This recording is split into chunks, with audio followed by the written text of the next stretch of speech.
Guys, এটা আমাদের সাথে কি হচ্ছে? কিছুদিন আগে চট্টগ্রাম রংপুর, এবার নাকি শাহজালাল আন্তর্জাতিক বিমানবন্দরে আগুন লেগেছে। এটা মনে হয় কিয়ামতের আলামত।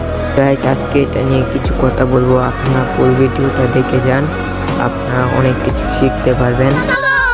গাইস, আপনারা তো ভিডিওর টাইটেল এন্ড থাম্বনেল দেখে বুঝতেই পারতেছেন আজকে কি সম্পর্কিত ভিডিওটা হতে চলেছে। তার জন্য এক ফোঁটা স্কিপ না করে ফুল ভিডিওটা দেখুন।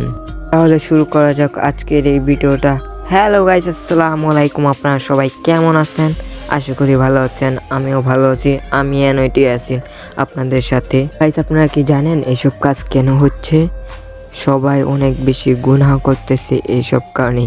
এখন দেখবেন কিছু পাবলিক চট্টগ্রাম রংপুর ঢাকা শাহজালাল আন্তর্জাতিক বিমানবন্দরে আগুন লাগছে, তাই দেখবেন কিছু পাবলিক এখন নামাজ পড়া শুরু করে দেবে। যখন এইসব থেমে যাবে তখন আর কেউ নামাজ পড়বে না। এই সব কিছু কারণের জন্যই এরকম হয়। গাইস, আমাদের সবার উচিত 5 ওয়াক্ত নামাজ পড়া, নামাজের সময় নামাজ, খেলাধুলার সময় খেলাধুলা, যেটা কাজের সময় কাজ, যেটা যেই সময় করা উচিত ঠিক সেই সময় করা উচিত, পড়াশোনার সময় পড়াশোনা। এই জন্যই বলি মালাকুল মাউত একদিন সবারই হবে, তাই জন্য আগে থেকে আল্লাহর ইবাদত করেন।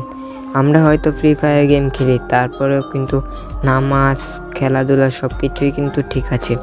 আর যারা আজকে এই পর্যন্ত ভিডিওটা দেখেছেন তারা কমেন্ট বক্সে বলে যান আপনাদের লেভেলটা কত। আর যারা এখনও লাইক করেনি লাইক করে দিবেন।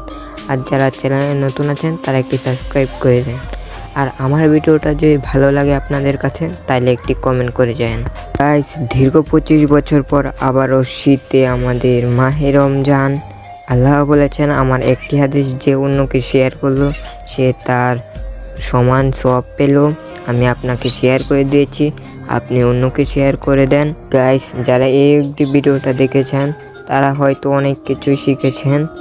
আর আপনাদের জন্য এত কষ্ট করে ভিডিও বানাই, তার জন্য তো একটি লাইক কমেন্ট আর একটি সাবস্ক্রাইব তো আমরা আশাই করতে পারি। তাই জন্য ভিডিওতে যদি সাবস্ক্রাইব না করে থাকেন তাহলে একটি সাবস্ক্রাইব করে দেন। আর যদি লাইক না করে থাকেন তাহলে একটি লাইক করে দেন। আল্লাহ হাফেজ, বাই। পরবর্তী ভিডিওতে আবারও দেখা হবে ভালো একটি ভিডিও নিয়ে। আল্লাহ হাফেজ, বাই।